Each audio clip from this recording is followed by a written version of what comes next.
Oke, selamat siang Bapak Ibu. Selamat datang dalam live saya kali ini. Ya, bersama saya Suandi Chow.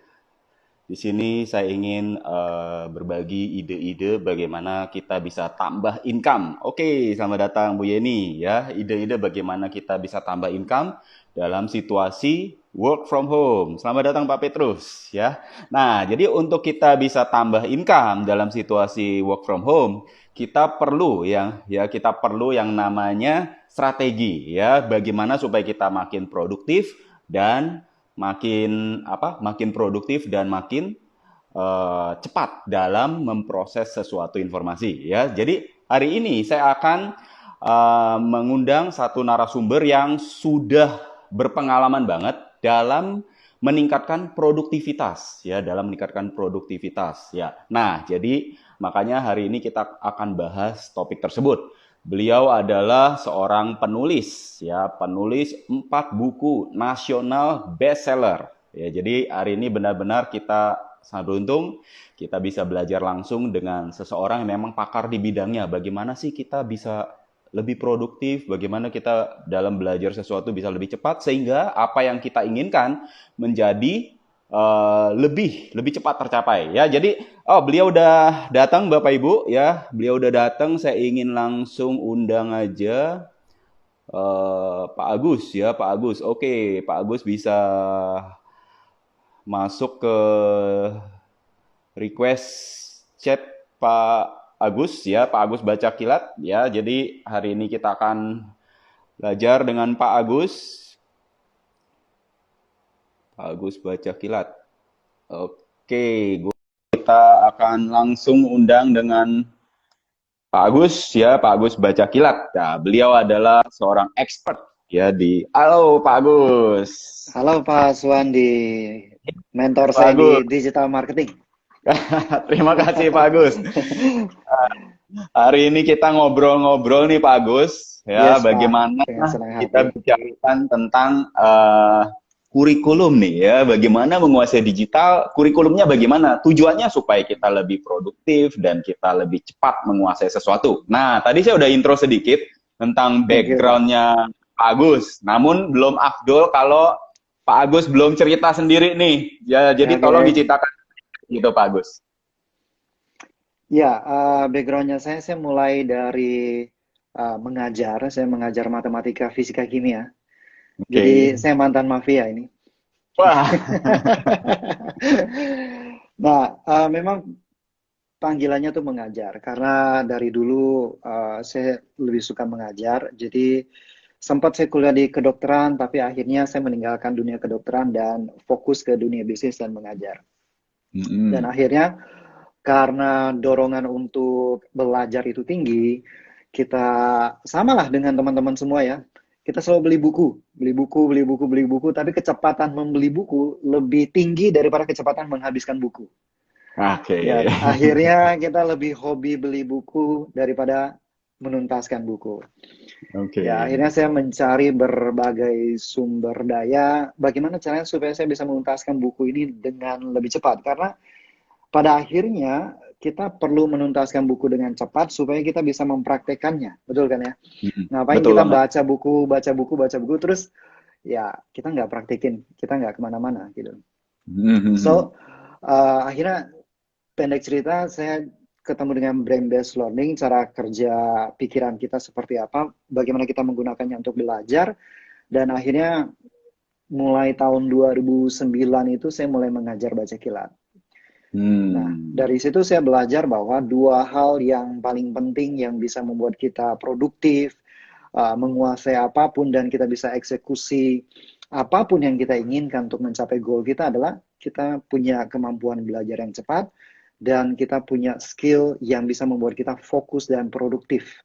Itu yang Oke. membuat saya terus membagikan dan terus melakukan hal yang menurut saya produktif gitu. Oke, baik. Terima kasih Pak Agus atas penjelasannya. Berarti Pak Agus sudah mulai dengan baca kilat ini sejak tahun 2009. 2009 itu pertama kali mengajar. Baca Kilat Oke. itu ada sekitar tahun 2007 lah gitu. Oke, 2007 berarti sampai sekarang udah tahun keempat nih, Pak ya? 2007, Tahun 2008, ke 2009. tahun ke-14 lah.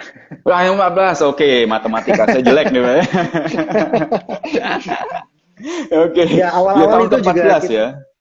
awal-awal kita juga belajar banyak bagaimana mengembangkan pencikilan, bagaimana mengembangkan bisnisnya lewat tips sakti. Gitu. Wes. Oke, baik kalau gitu Pak Agus. Nah, ngomong-ngomong nih Pak Agus, berarti kan kalau misalnya kita menguasai ilmu yang namanya productivity, dalam membaca kita bisa cepat. Mhm. Apakah ini yang menyebabkan kita bisa sukses lebih cepat? Bisa dielaborasi lebih dalam, Pak? Sebenarnya kualitas sukses kita ditentukan sama kualitas action kita.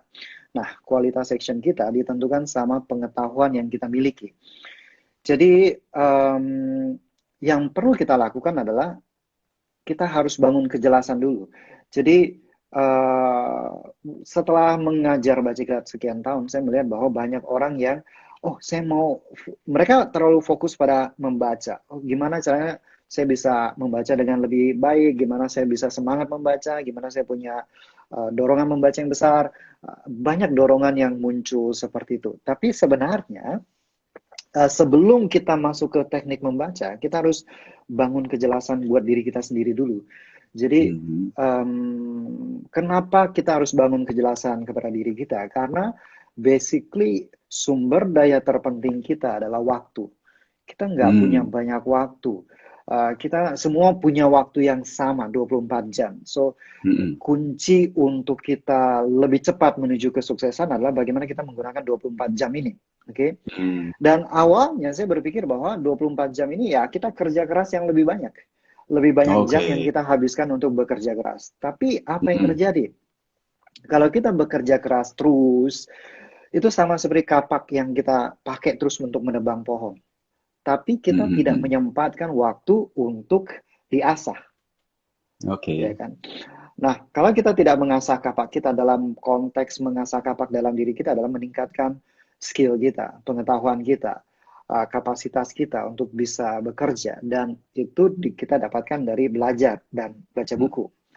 Nah, Mhm. so salah satu aspek yang akan mendukung produktivitas kita untuk mencapai goal kita lebih cepat adalah kita punya wawasan, kita punya skill yang membuat kita bisa menyelesaikan lebih banyak dalam waktu yang lebih singkat, Mhm. ya kan? Mhm. Karena kalau misalkan dulu kita mendengarkan kutipan atau membaca kutipan dari mantan Presiden Amerika Abraham Lincoln, dia mengatakan kalau saya dikasih 8 jam bekerja, 6 jam saya pakai untuk mengasah kapak. Oke. Okay. Mhm. Tapi kan kita sekarang di dunia ini kita harus action kita yang berkualitas dan juga cukup banyak kalau dibandingkan 6 jam untuk mengasah kapak, kayaknya mustahil di zaman sekarang. Yang bisa kita lakukan adalah kita 2 jam mengasah kapak sehingga kita bisa action dengan sangat baik di 6 jam itu. Hmm. Oke. Nah, terus semakin saya tertarik pada dunia produktivitas, saya dalamin lagi. Saya percaya bahwa kita tidak hanya kerja keras, tidak hanya belajar, tapi kita juga perlu istirahat yang cukup. Jadi Hmm. saya ini bukan orang yang menggemari hustle, Hmm. kerja keras terus. Tapi kita harus berpikir bagaimana kita bisa melakukan sesuatu dengan lebih baik, dengan pendekatan yang lebih sederhana, dengan hasil yang lebih oke, gitu. Hmm. So kita harus upgrade diri kita. Jadi istirahat itu penting, upgrade diri itu penting, olahraga itu penting, kesehatan itu penting. Nah, baru kita bisa produktif, kayak gitu. Hmm. Oke. Nah, banyak juga orang yang bertanya, Pak, bagaimana caranya supaya bisa sukses cepat? Setiap orang pasti mau sukses cepat, tapi kayak apa yang diajarkan Pak Suwandi di affiliate marketing, di internet marketing, ini bukan skema untuk kaya menjadi cepat, ya kan? Hmm. Tapi yang paling penting adalah kita harus punya kejelasan supaya kita bisa mengembangkan diri kita, bisa maju untuk mencapai goal kita dengan waktu yang lebih cepat. So, untuk itu kita harus punya kejelasan. Nah, kita nanti bisa bahas tuh kejelasan apa aja yang harus kita bangun, kemudian baru Hmm. kita masuk ke teknik-tekniknya gitu. Oke, baik Pak. Jadi memang penting banget ya, penting banget kita punya prinsip bahwa kita perlu kejelasan karena kan clarity is power. Kebanyakan kita Exactly. melangkah itu tanpa tahu mau kemana. Akhirnya apa? Akhirnya kita lemah dan nyampenya lebih lama. Ya. Nah, Betul, betul. kita hari ini kan akan fokus membahas kurikulum Mhm. menguasai Digital marketing. digital. Iya, nah, karena kan ini eranya work from home nih Pak. Nah, tapi sebelum saya ke situ, ya, saya pengen supaya kita dapat bocoran dikit nih Pak. Yes. Sebenarnya kalau kita membaca buku dengan cepat, Mhm. eh, prinsipnya bagaimana gitu Pak? Karena mungkin beberapa dari teman-teman kan mungkin merasa dia bacanya udah cepat, tapi Hmm. seberapa cepat sih yang dimaksud oleh Pak Agus ini kan mungkin bagi tiap orang beda nih. Jadi cepatnya Ya. Pak Agus itu bagaimana? Biar kita tahu gitu loh. Hmm. Sebenarnya gini, cepat itu cuma bonus ya. Cepat itu bonus karena yang paling penting dalam membaca adalah kita punya pemahaman yang sangat tinggi. Nah, Oke, kita lihat dulu masalah-masalah yang dialami oleh orang-orang dalam membaca. Pertama, mereka kalau mau baca itu konsentrasinya susah. Oke, oke. jadi kita baca buku, baca nggak usah ngomong satu halaman, nggak usah ngomong satu buku dah, satu halaman aja sampai akhir halaman. Barusan saya baca apa ya? Pikirannya malah yang kemana-mana, ya kan? Terus sulit merasa bahwa baca baca buku itu butuh usaha yang sangat tinggi. Jadi butuh konsentrasi yang sangat tinggi, butuh usaha ekstra. Jadi mereka merasa bahwa baca buku itu butuh waktu khusus, Pak. Dan karena butuh waktu khusus, mereka jadi mengatakan, aduh, saya nggak punya waktu untuk baca buku. Hmm. Nah, jadi ini bisa terjadi semuanya, akhirnya kita beli buku terus tanpa menuntaskan. Ini bisa terjadi, ini cuma simptom. Jadi akar masalahnya adalah di mana karena kita selama ini tidak memberdayakan cara kerja informasi, cara kerja otak kita dalam memproses informasi. Hmm. Jadi kalau kita bicara prinsipnya, kita punya tiga cara memproses informasi. Pertama, conscious processing, memproses dengan pikiran sadar kita. Seperti sekarang teman-teman menonton IG Live dengan Pak Suwandi, ini pasti menggunakan pikiran sadar. Oke, kita menggunakan pikiran sadar kita untuk memprosesnya. Nah, kapasitas pikiran sadar menurut George A. Miller tahun 1956 itu mengatakan bahwa kapasitas kita cuma 5 sampai 9 hal per detik. Makanya kita bisa ingat nomor yang 5 sampai 9 nomor. Kita dapat inspirasi, kita nggak catat keluar dari toilet, lupa udah. Lupa, iya betul. Karena ide wangsit apapun yang kita dapatkan dalam pikiran kita itu paling cuma bisa bertahan 5 sampai 9 detik. Kalau kita nggak catat ya udah hilang gitu. Dia balik lagi ke bawah sadar kita. Nah, selama ini kita berpikir bahwa satu-satunya cara memasukkan informasi adalah lewat conscious processing saja. Jadi kita hanya mengandalkan pikiran sadar kita untuk memproses informasi. Ternyata enggak demikian. Kita punya dua yang lain. Nah, Hmm. kelebihan kita menggunakan pikiran sadar ini adalah setiap informasi yang masuk kita sadari. Itu kelebihannya. Kelemahannya adalah kapasitasnya cuma 5 sampai 9 hal per detik. Nah, lebih dari itu pikiran kita ngeheng. Makanya kalau seperti Pak Suwandi pasti paham banget hal ini ketika mengajar kita perlu mengajar membuat sesuatu menjadi lebih menarik sehingga perhatian orang itu lebih stay sehingga 5 sampai 9 hal itu terus tetap bisa bergulir dengan baik. Hmm. Nah, kelemahan kedua adalah setelah 48 jam yang masih bisa kita ingat itu cuma 5 sampai 10%. Oke. Makanya dulu kita waktu masih kuliah itu kita SKS. Sistem kebut semalam biar ujiannya masih dalam rentang 24 jam itu gitu. Itu saya banget tuh Nah, Pak. sama Pak. Nah, terus yang kedua adalah subliminal processing. Subliminal processing itu terjadi karena pikiran sadar kita yang nggak bisa menampung lebih dari 5 sampai 9 hal itu masuk semuanya ke pikiran bawah sadar kita. Jadi apa yang tidak bisa ditampung oleh pikiran sadar itu langsung masuk ke dalam pikiran bawah sadar kita. Nah, selama ini inilah yang kita tidak manfaatkan. Hmm. Lalu yang ketiga itu adalah pre-conscious processing. Pre-conscious processing itu adalah informasi menurut Sigmund Freud, informasi yang naik dari bawah sadar ke pikiran sadar. Tapi saat ini nggak ada di pikiran sadar. Contohnya inspirasi, wangsit, atau misalkan teman-teman yang hadir di sini saya minta tolong munculkan Monas. Muncul ya. Nah, Pak Suwandi, Monas yang muncul itu tugunya atau tulisan MONAS, Pak. Tugunya. Tugunya, gambar kan? Berarti otak kita memproses segala sesuatu dengan gambar. Nah, tadi sebelum saya minta Bapak munculkan, tugu Monas ini ada di pikiran sadar atau bawah sadar? Monas ada di sadar. Sebelum saya minta munculin. Sebelum minta muncul di bawah sadar. Di bawah sadar. Setelah saya minta munculin dari bawah sadar Akhirnya naik ke pikiran sadar. Yes, itu yang namanya pre-conscious processing. Jadi kita dapat ide, inspirasi, itu pre-conscious processing. Nah, kita sekarang udah kenal tiga-tiganya. Kenapa selama ini membaca itu berat, sulit konsentrasi, sulit paham? Karena kita tidak selaraskan tiga-tiganya. Akhirnya apa? Yang terjadi seperti ini. Pikiran sadar kita baca buku, pikiran bawah sadar kita subliminal processing itu nggak dimanfaatkan, jadi pre-conscious processing. By the way, saya mau tanya dulu Pak, kalau Bapak baca buku, buku itu sudah ada di bawah sadar Bapak atau belum? Sudah ada di dalam database bawah sadar Bapak atau belum? Kalau buku baru belum, Pak? Ya, that's why kita mau baca kan? Berarti buku itu belum ada di pikiran bawah sadar kita. Oke, saya ambil buku sebagai contoh gitu ya. Jadi misalkan saya lagi baca buku Experiential Marketing. Nah, buku ini belum ada di database saya, makanya saya mau baca. Berarti kalau misalkan tadi saya minta munculkan Monas, teman-teman juga bisa muncul Monas, itu berarti bawah sadar kita punya database. Oke. Tapi apa yang terjadi kalau bawah sadar kita nggak punya database? Contohnya gini, Pak Suwandi, coba munculkan buah bara-bara. Wah, nggak ada. Cari-cari di database.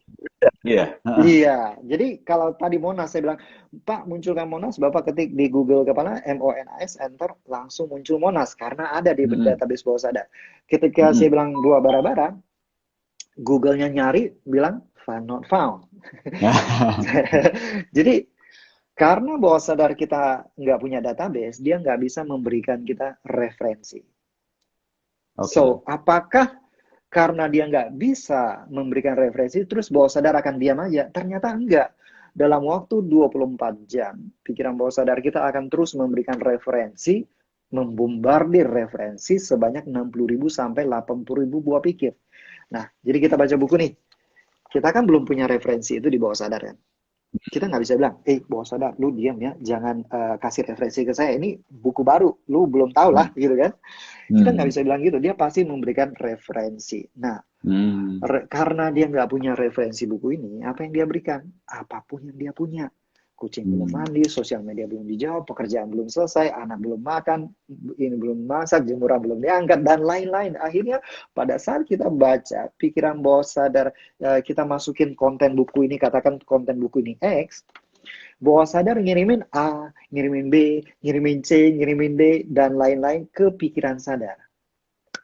Masalah pertama muncul. Pikiran sadar kapasitasnya 5-9 hal. Akhirnya pikiran sadar penuh. Terus kita bilang, aduh saya nggak bisa belajar lagi, kepala sudah penuh. Oke. Yang kedua, informasi dari buku yang kita baca conscious processing ini masuk dari luar ke pikiran sadar.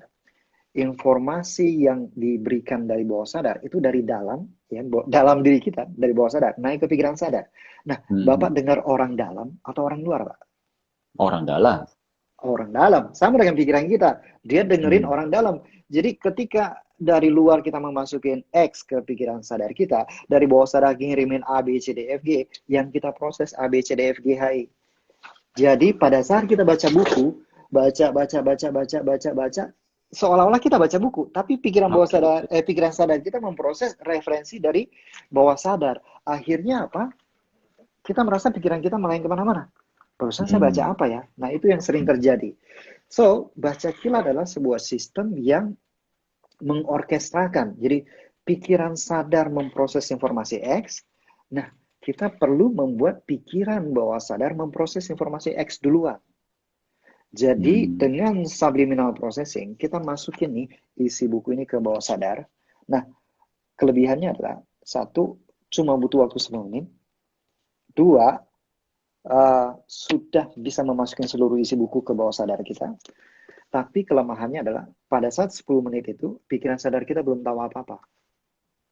Jadi Hmm. sekedar kayak we are doing nothing untuk pikiran sadar. Tapi Oke, pikiran bawah sadar sudah rekam X di bawah sadar. I Nah, see. pada saat bawah sadar sudah punya referensi nih, kita baca bukunya, pas kita baca, bawah sadar langsung, ada loh X, terus dia memberikan referensi X. Akhirnya kita masukin X ke pikiran sadar lewat conscious processing, bawah sadar karena sudah punya informasi itu, bawah sadar juga kasih referensi X. Nah, Hmm. kalau dua-duanya X, Pak, dari luar X, dari bawah sadar X, pikiran kita fokus atau melayang-layang. Oh, fokus banget. Fokus banget. Nah, Bapak perlu effort nggak untuk bikin fokus itu atau otomatis? Otomatis. Otomatis. Nah, jadi orang-orang yang menggunakan baca kilat adalah mereka yang baca buku dengan ringan, efektif, mudah paham bukunya, asik karena dia capai tujuan dan tahu mana yang penting, mana yang harus dia baca, mana yang tidak perlu dibaca. Gitu. Oh, I see, I see. Oke, ini baru saya tahu nih. Ya, ternyata kita punya tiga nih ya. Ada Yes, conscious processing, subliminal processing, dan pre-conscious processing. yes, Inilah yang exactly. merupakan fondasi dari Hmm, baca kilat itu. Dan kalau betul. kita bisa orchestrate tiga ini, Mhm. maka kita menjadi produktif Kita dan bisa belajar otomatis apapun. Hmm. belajar apapun gitu ya, Yes, tanpa dalam banyak gangguan yang kita tidak inginkan gitu ya. betul sekali. Jadi Oke. setelah kita menguasai baca kilat, kita bisa pakai buat apapun. Pakai Mhm. ya mostly kalau penontonnya Pak Suwandi pakai buat karir sama bisnisnya, ya kan? Ada Mhm. teman ada alumni-alumni baca kilat yang dia pakai buat studinya dia, S2, I see. S3. I see. Jadi mereka Mhm. dapat cum laude, mereka bisa selesaikan disertasinya, bisa selesaikan tesisnya dalam waktu yang jauh lebih singkat karena tumpukan bacaannya tinggi, mereka bisa selesaikan dengan pemahaman tinggi dengan sistem baca kilat. Kayak gitu. Oke. Berarti kan teknik ini harus dikuasai sedini mungkin ya, Pak ya? Sebenarnya kalau saya boleh bilang, ini adalah teknik Hah? yang perlu kita miliki sebelum kita masuk ke yang lain. Karena ini adalah teknik how to learn. I see. Oke. Sedangkan seperti digital marketing, itu adalah what to learn. Ya kan? Hmm. Nah, Oke, oke. perbedaannya di mana kalau how to learn itu cukup belajar sekali untuk seumur hidup kita. Sedangkan what to learn seperti digital marketing. Pak Suwandi, saya kenal Bapak, saya baca buku Bapak itu belasan tahun yang lalu gitu ya. Mhm. Eh, Belasan tahun lalu sampai sekarang, apakah Bapak berhenti belajar digital marketing atau terus update? Wah, nggak pernah berhenti itu, Pak. Karena perubahan itu sangat cepat, apalagi sekarang sosial media. Exactly. Nah, itulah yang terjadi pada saat kita hanya fokus pada what to learn. Mhm. What itu terus akan update. Hmm. Ada informasi baru terus-menerus, ada hal baru terus-menerus, ada update yang begitu luar biasa. Nah, apa yang terjadi kalau kita nggak punya how to learn? Kita nggak bisa absorb informasi dengan cepat. Kita akan ketinggalan terus. Ya. Kayak gitu. Jadi dengan kita menguasai how to learn ini, perubahan seperti apapun, kita siap untuk melewatinya. Oke. Baik. Wah, ini penting banget nih ya. Jadi nanti kita akan tanya lebih lanjut gimana kita bisa belajar baca kilat ini, Pak. Nah, cuma sekarang kita harus masuk ke dalam topik utama kita nih. Yes, Kan kurikulumnya sekarang ya. Hmm.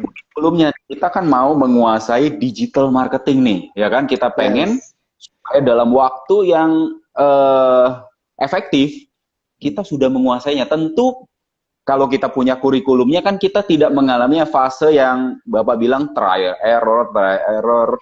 Nah, mungkin boleh di layout Pak kurikulum buat kita gitu Pak. Nah, jadi bagaimana caranya kita supaya kita bisa lebih cepat mencapai kesuksesan kita? Kita harus punya kurikulum sendiri.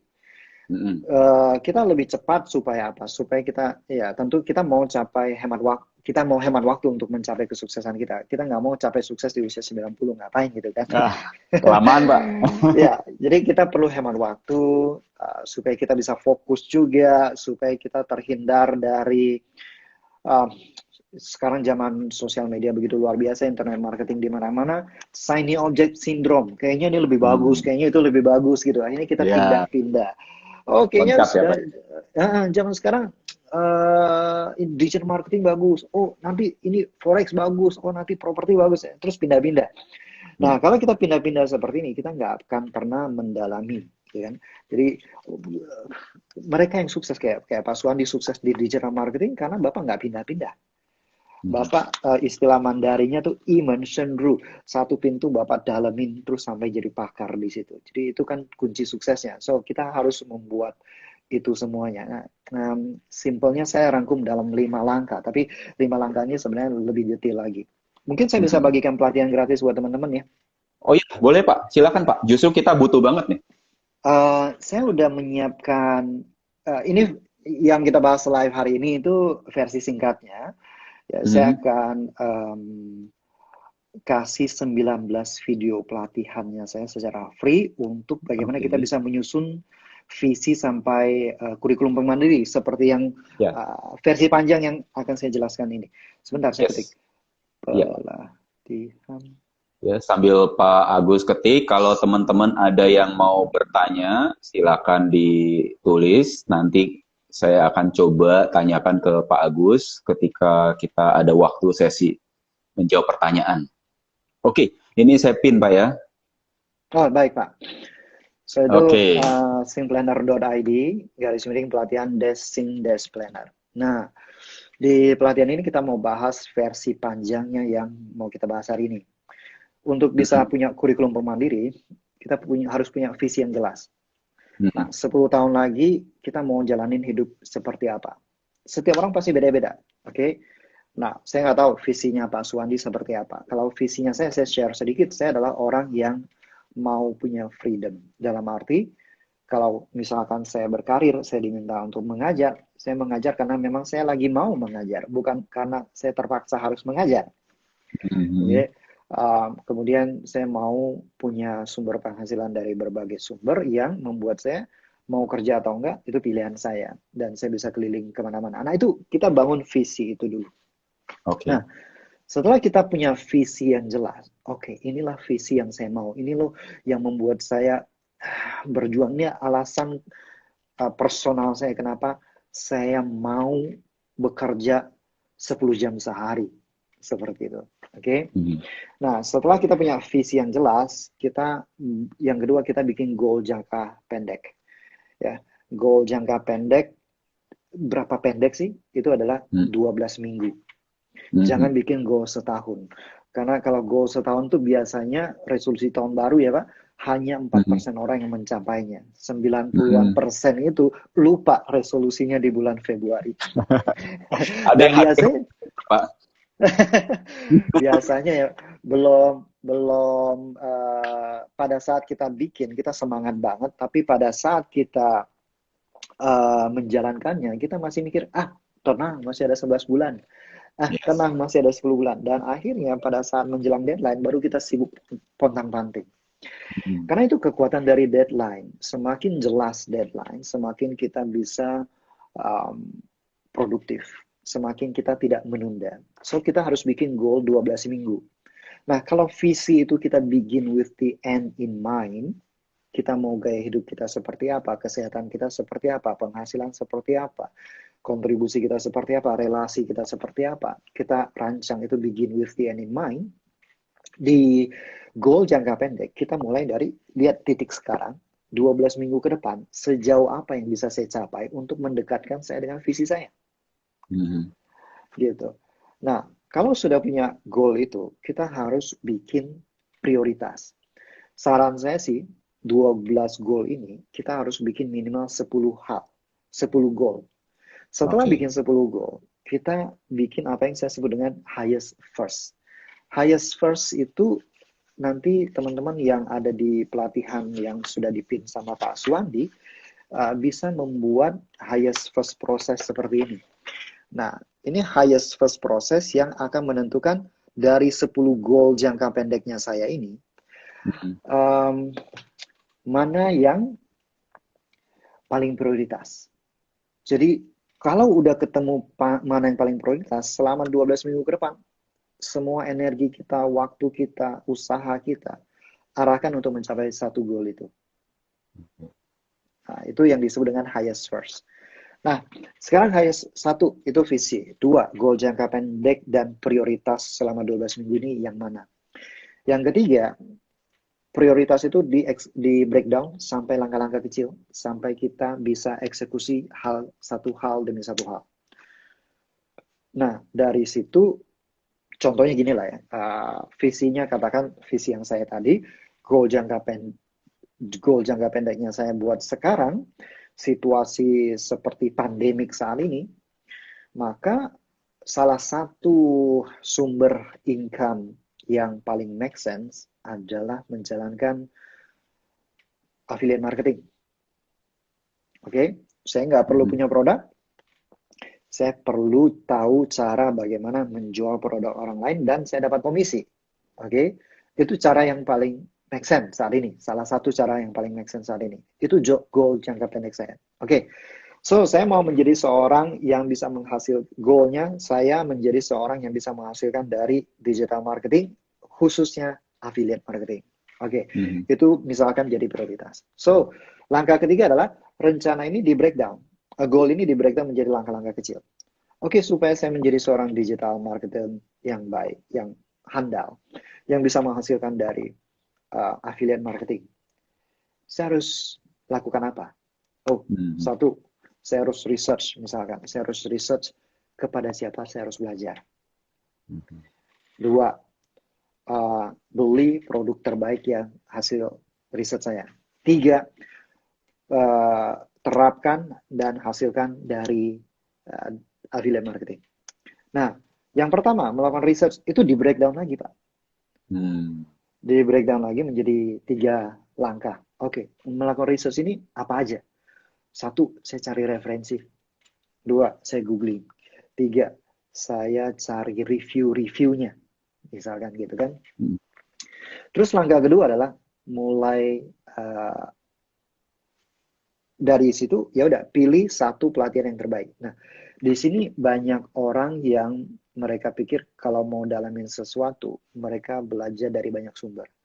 Nggak salah juga sih, tapi kalau kita mau menghemat waktu, lebih baik kita ambil satu sumber, kita jadikan itu kiblat, kita jadikan itu panutan, hidup mati kita di situ. Sampai kalau kita udah jalanin dan gagal, baru kita boleh melirik yang lain. Tapi biasanya orang, saya ketemu nih 10 Pak, wah semuanya dipelajari, akhirnya kerjaan dia cuma belajar, nggak ada actionnya gitu. Habis waktunya. Habis waktunya. Nah, kemudian selanjutnya yang keempat adalah kurikulum pemandirinya apa? Oke, supaya saya bisa menjadi pakar di digital marketer, khususnya affiliate marketing, saya harus menguasai apa nih? Oh, misalkan saya harus menguasai copywriting, saya harus menguasai traffic, saya harus menguasai conversion. Oke. Nah, misalkan 3 ini. Nah, 3 inilah kurikulum pemandiri saya. Hmm. So, ketika saya ke toko buku atau sekarang kita browsing toko buku online, eh, pas lihat buku, kita lakukan yang di dalam baca iklan itu saya sebut dengan tinjauan awal. Cari tahu Hmm. dulu buku itu konsep uniknya tentang apa. Begitu kita udah tahu dalam 5 menit konsep unik buku itu apa, kita cek sama kurikulum pemandiri kita. Sama nggak dengan kurikulum pemandiri kita? Selaras nggak? Kalau nggak selaras, jangan beli. Hmm. Kesalahan kebanyakan orang adalah mereka pas ke toko buku, lihat, wah buku ini bagus, wah buku ini bagus, wah buku ini bagus. Dia nggak cek sama kurikulum mandirinya, karena memang nggak ada gitu kan, karena memang belum buat gitu. Akhirnya apa? Dia ke toko buku, cari buku bagus, dan dia merasa bahwa buku ini penting. Suatu hari saya butuh. Hmm. Nah, suatu hari saya butuh itu just in case. Nah, apa yang terjadi? Karena perkembangan diri kita, perkembangan informasi, apa yang kita terapkan dalam kehidupan kita, perjalanan hidup kita pasti harusnya terus berkembang. Nah, suatu hari saya butuh menurut paradigma sekarang, 3 bulan lagi bisa jadi nggak butuh lagi. Jadi teman-teman cek Hmm. tuh, buku-buku yang ada di rak buku Anda yang masih sampul plastik itu adalah buku yang dibeli just in case. Just in case suatu hari saya butuh gitu. Nah, Iya, kita iya. harus beli buku just in time.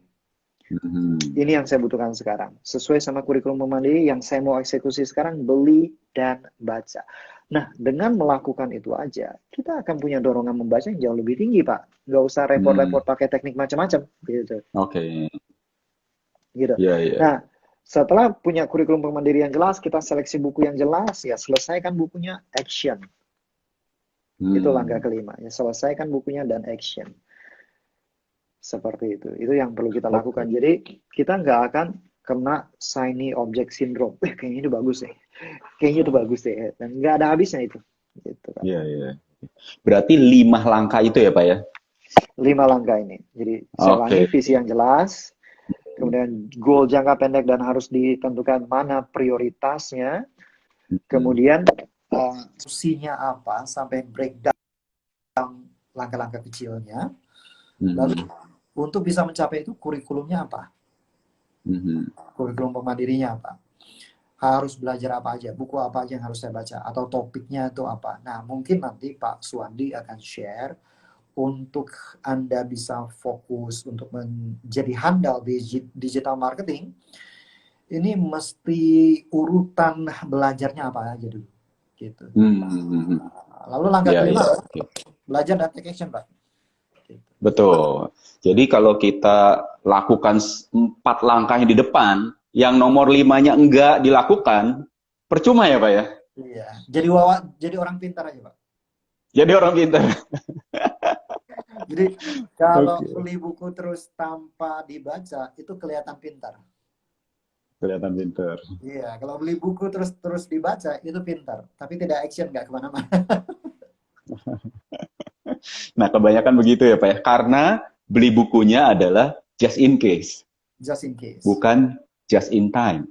Ya, Betul, kalau kita beli buku ya just in time, tidak ada yang namanya inersia untuk baca. Malah kita pengen cepat baca ya. betul sekali. Oke, oke. Nah, baik Pak Agus, nanti saya coba share sedikit apa sebenarnya pola pikir saya ketika saya mencari informasi tentang dunia internet. Namun sebelum itu Pak, yang Bapak berikan ini kan ada 19 video ya Pak ya? Betul, exactly. 19 video training ya. Nah, kenapa para audiens kita harus mempelajari itu Pak segera? Oke, kebanyakan dari kita dulu saya juga mengalami hal demikian, makanya saya mendalami produktivitas. 19 video pelatihan ini disusun supaya kita nggak melakukan uji coba yang sia-sia. Kita kita mau dong, orang kan bilang kayak gini, dia pikir sukses itu ini mulai dan ini sukses itu hanya satu garis lurus, gitu kan. Ini saya mulai Mm-mm. dan saya mencapai kesuksesan. Tapi yang Mm-mm. sebenarnya terjadi adalah muter-muter, ditur-ditur sampai baru capai kesuksesan, jatuh bangun kan sebenarnya kayak gini kan. Nah, Ya. 19 video pelatihan saya ini saya nggak menjanjikan lurus. Itu kayaknya impossible. Tapi saya Mm-mm. menjanjikan Anda diturnya tuh berkurang banget. Sehingga Anda bisa Mm-mm. mempersingkat waktu Anda. Oke. Tidak kena shiny object syndrome. Karena yang seperti Pak Suwandi bilang, clarity is power. Di sini 19 video ini saya akan bimbing mulai dari nih, bangun visinya. Visi yang harus dibangun itu aspeknya apa aja sih? Gitu. Oke. Okay? Nah, itu berbasis pada setelah teman-teman menonton 19 video pelatihan itu, teman-teman akan bisa menggunakan planner ini, namanya Sing Planner. Nah, Sing Planner ini mulai dari bimbingannya itu, mulai dari visi yang jelas. Kita mau visinya seperti apa, ini visinya saya, visi 3 tahunnya saya, oke. Okay? Kemudian goal 12 minggu saya apa, kemudian prioritas saya apa, dari prioritas ini di breakdown menjadi langkah-langkah kecil seperti apa. Oke, dan dalam 19 video ini semuanya dibimbing sampai nanti bagaimana kita membawa rencana eksekusi kita ke eksekusi harian. Mm-mm. Sehingga kita nggak lose fokus. Ya kan? Kemudian dari situ juga saya juga mengajarkan bagaimana kita memanage energi. Sebenarnya bukan manage waktu yang penting, Pak. Manage waktu itu harusnya terakhir. Yang harus kita lakukan adalah memanage energi, memanage perhatian, baru manage waktu. So, kita bisa bilang aja, oke, saya mau belajar 1 jam. Tapi berapa besar energi yang kita tanamkan dalam 1 jam itu, berapa besar perhatian yang kita tanamkan dalam 1 jam itu menentukan kualitas produktivitas kita. Oke. Nah, jadi sampai manage energi, sampai bagaimana mengukur kesuksesan eksekusi kita, sampai bagaimana mempersingkat kita mencapai goal kita. 19 video pelatihan ini lengkap di situ semuanya. Gitu. Oke. 1 juta free. Wah, mantap nih. Jadi teman-teman yang hadir di live ini ya, jangan lupa di foto, dicatat ya, nanti setelah ini bisa langsung belajar 19 video langsung dengan Pak Agus Bacakilat. Beliau ini sudah pengalaman dari tahun 2007. Ya, jadi apa yang diajarkan beliau ini pasti sudah proven. Ya, jadi kalau dulu misalnya waktu saya pertama kali mulai nih bisnis internet udah ketemu kurikulum ini, wah pasti lebih cepat lagi nih waktu itu Pak Agus. Ya, nah, jadi mungkin saya share sedikit apa yang saya lakukan dulu. Ya, dulu sebelum saya mulai bisnis internet, saya bisnisnya adalah aksesoris komputer, USB. Nah, ketika bisnis saya makin lama makin besar, saya melihat bahwa profit saya tidak makin besar, tapi modal makin besar, utang makin besar, gudang makin besar, berarti biaya makin tinggi, karyawan makin banyak, pusing makin banyak. Profit mengecil, risiko besar. Ya, jadi hal-hal seperti itu membuat saya memutuskan jangan sampai saya tidak punya backup plan. Nah, makanya saya mulailah cari ke marketing. Nah, visi saya waktu itu adalah ketika saya terjun ke internet, saya mau bisnis yang nggak usah pakai karyawan, nggak usah ada lokasi, bisa dikerjakan dari mana aja. Lalu penghasilan harus tak terbatas. Ya, jadi saya mau yang seperti itu. Ya, saya bisa bekerja di mana aja. Terbatas, biaya serendah mungkin ya. Iya, jadi risiko very minimal. Ya, jadi itu yang saya cari. Nah, mulailah saya cari, saya melakukan riset seperti yang tadi Pak Agus katakan, saya cari di Google. Nah, waktu saya cari di Google seperti orang baru, banyak yang kita nggak tahu. Akhirnya saya putuskan untuk beli satu buku dari internet marketer Malaysia, namanya Patrick Chan. Saya beli satu buku, harganya $27, e-book waktu itu. Dari situ saya pelajarin, langsung begitu saya beli, saya download, saya pelajari, dan langsung saya selesaikan buku itu dengan cepat. Mungkin karena waktu itu, ya, mungkin karena waktu itu just in time ya. Saya nggak tahu itu artinya just in time. Nah, saya lakukan dengan cepat, langsung dari buku itu terbuka lah buku-buku lain yang harus saya kejar. Lalu guru-guru lain yang harus saya kejar. Nah, waktu itu saya putuskan, ya saya pengen mendalami yang namanya copywriting. Saya carilah Joe Vitale. Waktu itu Joe Vitale ada jual satu paket home study course dia, yang pada zaman itu, ya menurut saya waktu zaman itu mahal. Ya kan, karena $1.000. Ya kan, saya baru pertama kali terjun, dia jual $1.000. Waktu itu limit kartu kredit saya nggak sampai $1.000. Ya kan? Nah, jadi akhirnya saking pengennya beli buku itu, akhirnya saya request lah ke bank untuk naikin limit saya, baru bisa beli. Nah, dari situ begitu buku nyampe, dia itu bukan cuma buku, tapi kan ada audio dan lain-lain. Akhirnya saya dalami dengan cepat. Zaman itu mungkin masih pakai CD ya, Pak? CD, ya masih CD, dikirim CD, dikirim buku tebal. Ya, jadi lah tetap aja kita lahap sampai habis. Akhirnya dalemin ke situ, terus saya mulai buat goal-goal kecil saya, ya saya mulailah membuat e-book sendiri, membuat surat penawaran sendiri, latihan apa yang saya pelajari. Nah, dari sukses-sukses kecil itu, akhirnya kan kita makin percaya diri.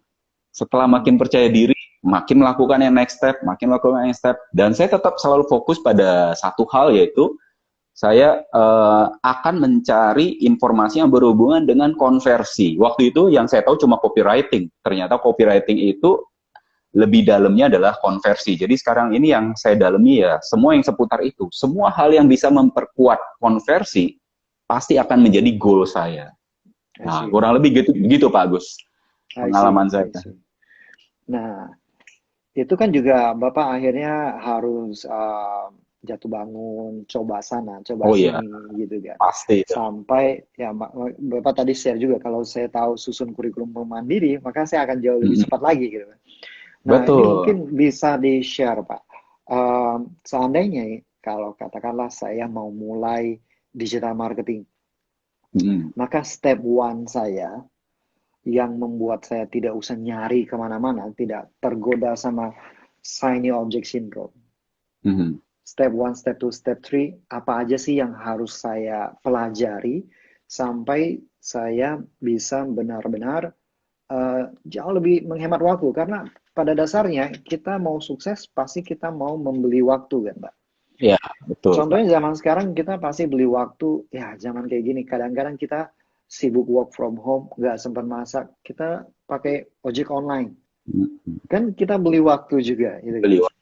Betul, betul. Kita punya asisten rumah tangga di rumah yang kerja. Itu juga kita beli waktu, supaya kita Betul. punya waktu untuk mengerjakan hal yang lebih bermanfaat. Ya. Um, Misalkan kita ke wahana, kita beli tiket yang nggak usah ngantri. Kadang-kadang ikut Mm-mm. wahana, misalnya di Disneyland itu, kita wahana yang harus kita ikuti itu bisa 1 jam antriannya, ya kan? Nah, kita Mm-mm. beli fast pass, kita beli waktu. Beli waktu, betul. Nah, so kurikulum Bank Mandiri ini adalah bagaimana caranya kita membeli waktu, Mm-mm. biar nggak trial error yang tidak perlu. Walaupun Ya, sudah di jalurnya, pasti harus trial error juga kan, harus uji coba ya, juga gitu. Cuma betul. kita melakukan apa yang memang butuh kita lakukan, nggak yang di Mm-mm. luar. Baca kilat, itu juga beli waktu. Ya. Selama ini kita selesaiin satu buku katakan 10 jam, dengan sistem baca kilat kita bisa selesaikan dalam waktu 2 jam dengan kualitas yang jauh lebih tinggi. Nah, itu Mm-mm. kita beli waktu, sehingga actionnya kita jauh lebih tinggi. Nah, uh, Pak, tolong share nih, supaya teman-teman bisa beli waktu. Step one, Mm-mm. step two, step three, harus belajar apa aja, biar nggak nyoba sana-sini, nggak nabrak tembok gitu, Pak. Oke, jadi menurut saya setelah saya ngobrol-ngobrol dengan Pak Agus sebelum acara ini juga, ya kan, Hmm, saya hmm, yakin paling penting dari kita adalah waktu dulu kita sekolah sampai sekarang, di dalam kurikulum sekolah kita tidak pernah belajar yang namanya how to learn. Nah, jadi menurut saya ya paling penting adalah yang tadi Pak Agus kasih tahu kita, ya paling penting adalah kita belajar how to learn, ya kan?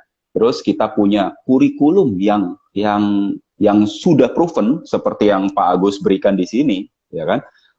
Itu harus menjadi fondasi pertama kita dulu karena dari situ kita baru bisa menentukan visi yang jelas.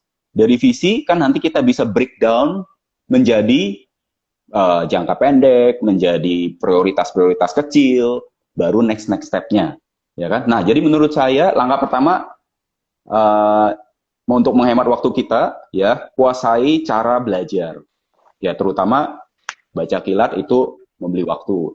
Terus punya plannernya, ya punya kurikulumnya, terutama kalau mau terjun ke digital, Pak Agus sudah siapkan kurikulumnya. Jadi saya rasa langkah pertama itu. Langkah kedua adalah pilih role model yang paling Anda ingin ikut, hmm. ya. Jangan semuanya, karena kita tidak punya waktu untuk mengikuti semuanya, ya kan? Kalau nggak jadi Jadi kita information harus junkies. ya, betul. Jadi, setelah kita tahu how to learn, kita punya kurikulumnya, kita pilih satu role model. Siapa yang menurut Anda bisa membantu Anda mencapai visi yang Anda inginkan? Hmm. Nah, setelah itu, ya, yang step tiganya, yang paling penting, action, ya, action secara masif sesuai dengan yang sudah di-plan di yang pertama. Ya, jadi menurut saya itu sih, Pak. Jadi Hmm. pertama adalah kuasai cara belajarnya dengan mengikuti kurikulum tanpa harus coba-coba lagi, tanpa harus trial error. Kedua, pilih satu satu role model atau satu idola atau satu mentor apapun namanya yang Anda percaya dan Anda akan ikut. Ya berikutnya Anda lakukan. Ya lakukan. Karena jangan sampai kita question instruksi yang sebenarnya sudah di layout buat kita. Ya. Ya kan? Kita ikuti. Kalau memang sejak awal kita tidak mau mengikuti role model ini, ya udah kita pilih role model yang kita pengen ikuti. Ya. Karena itu akan membuat kita lebih cepat mencapai apa yang kita inginkan. Contohnya waktu saya, apapun yang Joe Vitale katakan, semuanya saya ikutin. Jadi semua bukunya Joe Vitale, saya punya semua. Dari yang buku fisik sampai buku digital, semuanya saya punya. Apa yang dia suruh saya lakukan? Dia suruh saya tulis pakai tangan. Setiap hari berapa jam? Saya ikutin setiap hari berapa jam. Saya punya buku besar untuk nulis itu, Pak. Iya. Jadi disuruh tulis itulah. ulang kan? Tulis ulang. Waduh. Wah, itu kan painful. Tapi harus kita lakukan. Karena kita sudah putuskan. Kita mau ikuti role model itu. Ya. Jadi menurut saya itu Pak Gus. Nah, kalau misalkan, ya, mungkin tambahin sedikit Pak. Ya. Diperjelas sedikit. So, kalau dari yang saya simpulkan berarti kalau kita mau terjun di digital marketing, kita perlu punya satu model. Lalu kalau urutan ilmunya dari copywriting, dari traffic atau bagaimana kita mengiklan, dari sosial media, mana urutan yang harus dipelajari duluan Pak? Kalau saran Bapak buat teman-teman. Oke, kalau dari pengalaman saya adalah kalau kita pemula ingin masuk ke dunia internet, kuasailah ilmu traffic. Ya, menurut saya. Kenapa? Karena kalau kita sebagai affiliate, semua persuasion-nya, semua copywriting-nya kan sudah disiapkan oleh kita punya principal. Namun, kalau misalnya kita, kalau jalur yang saya pilih adalah saya pertama kali mendalami copywriting dulu. Karena waktu itu pilihan saya bukan sebagai affiliate. Jadi semua tergantung visi awalnya nih. Plan awalnya kan clarity. Clarity itu is power. Ya, jadi itu menurut saya Pak Agus. Berarti kalau misalkan dalam hal ini seperti kita mau belajar affiliate marketing itu teman-teman bisa jadikan Pak Suwandi sebagai mentor. Nah, kalau memang visinya adalah nggak mau bikin produk sendiri, nggak mau repot punya produk sendiri dan tetap bisa menghasilkan, maka kurikulum pertamanya adalah menguasai traffic. Betul. Bukan konversi. Bukan konversi. Karena konversi udah kita percayakan kepada pemilik produk. Yang punya produk, ya. Kalau misalkan saya punya produk sendiri dan saya mau mendalami produk sendiri, maka yang kurikulumnya urutannya berubah. Saya harus jadi konversi duluan. Betul, karena penting banget kita punya produk, kalau kita tidak bisa grab orang dan kita tidak bisa convert orang, produk apapun, sehebat apapun, nggak ada yang beli. Ya, jadi beda priority. Yes. Ya, karena keterbatasan waktu nih Pak.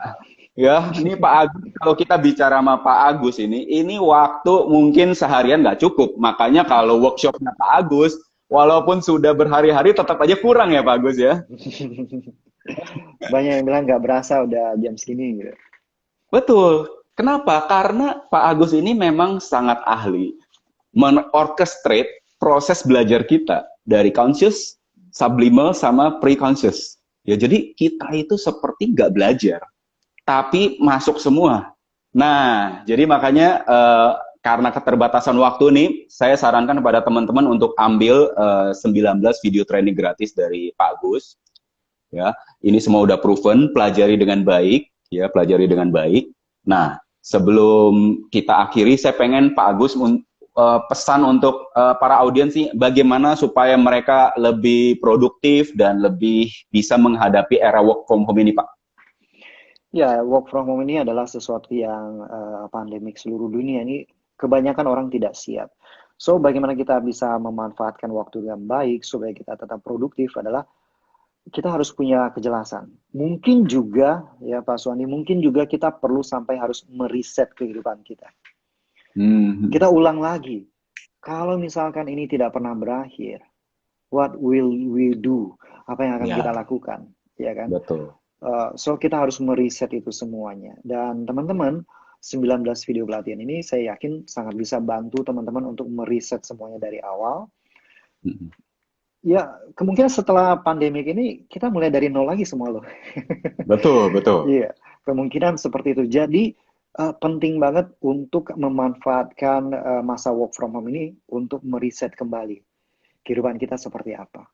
Dengan Oke. demikian, kita akan produktif sepanjang tahun ini dan malah mungkin bisa mencapai goal-goal yang kita tidak duga. Ya, terima kasih Pak Agus ya. Jadi Sama-sama, itu Pak. pesan yang sangat penting banget ya teman-teman. Sekarang ini kita harus move on. Jangan jangan merasa bahwa ini masih nunggu nih. Kita harus move on ya. Iya, Saran saya segera lakukan yang disarankan oleh Pak Agus, pelajari 19 video ini. Mungkin kita harus meriset, kita punya cara melakukannya ya. Goalnya tetap, tapi cara untuk mencapai itu mungkin berubah yes. karena kita akan masuk ke dalam new normal ya. New normal Hmm. ini yang perlu kita pahami dan belum tentu kita akan lebih lambat. Kenapa? Karena kita punya pola pikir baru, kita punya cara baru tanpa trial dan error, dan kita punya seorang mentor, seorang guru, seorang coach yang memang udah pengalaman belasan tahun seperti Pak Agus. Ya, Sama-sama, oke. Pak. Terima kasih Pak Agus, terima kasih Terima kasih. teman-teman yang Terima kasih. hadir. Kita jumpa lagi lain kali Pak Agus dalam Yes, Pak. acara yang akan datang. Oke, Sure. Thank you so thank you much. Pak Agus. Oke, bye.